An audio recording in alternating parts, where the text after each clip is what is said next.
Thomas and Percy are good friends, but sometimes Percy teases Thomas about being frightened, and he doesn't like that at all. One evening he was dozing happily in the shed, but Percy wanted to talk. Wake up, Thomas. Are you dreaming about the time you thought I was a ghost? Certainly not. Anyway, I was only pretending to be scared. I knew it was you, really. Percy went on teasing him. I hope the leaves the light on for you tonight. Why? Asked Thomas. I quite like the dark. Oh, really? Exclaimed Percy. I am surprised. I always thought you were afraid of the dark. I wonder why. Thomas decided to say nothing and went to sleep instead. Next day, the Bat Controller arrived. I would like you to go to the harbor tonight. You have to collect something rather unusual. Excuse me. What sort of something? Wait and see.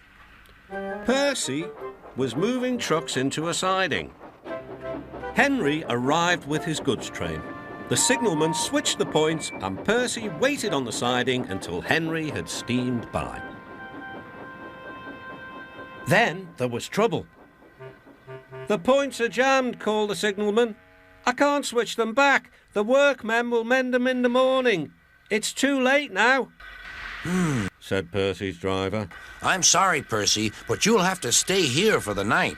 Where are you going? Asked Percy. Home for tea, replied the fireman. Percy was speechless. He watched as the other engines went home to the shed. Night-time came and Percy began to feel very lonely. Oh, dear, He murmured. it's very dark. Oh, what's that? It was only an owl, but Percy didn't realise this. Oh, I wish Thomas were here too. He sighed. Thomas was waiting for his mysterious load at the harbour. Suddenly, there it was. Cinders and ashes, cried Thomas. It's a dragon. Don't worry, Laughed his driver. this dragon is made of paper. It's for the carnival tomorrow. Oh, you know what? I think... Workmen lifted the dragon onto Thomas's low loader and put lights all around it for protection. Then Thomas set off into the misty night. Percy was asleep in his sidings and had no idea that Thomas was approaching him.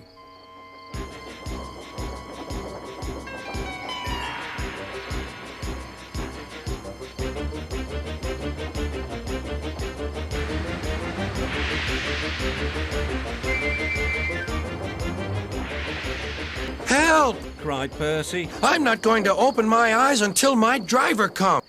Next morning, the points were mended and Percy puffed back to the junction.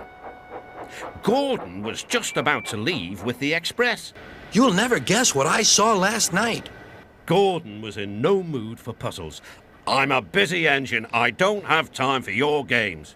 I've seen a huge dragon. It was covered in lights. Gordon snorted. You've been in the sun too long. Your dome has cracked. When the other engines heard the news, they laughed too. Look out, Percy, chuckled James, or the dragon may gobble you up, No one believes me. puffed Percy. Maybe I did imagine the dragon after all. But Percy soon found out that he hadn't. Help! Save me! Cried Percy. It's all right, whistled Thomas. And he explained about the carnival. By the way, how was your night out? Percy decided to tell Thomas the truth. Well, Percy, said Thomas, maybe we do get scared sometimes, but if we're not afraid to tell each other, then that means we're quite brave too.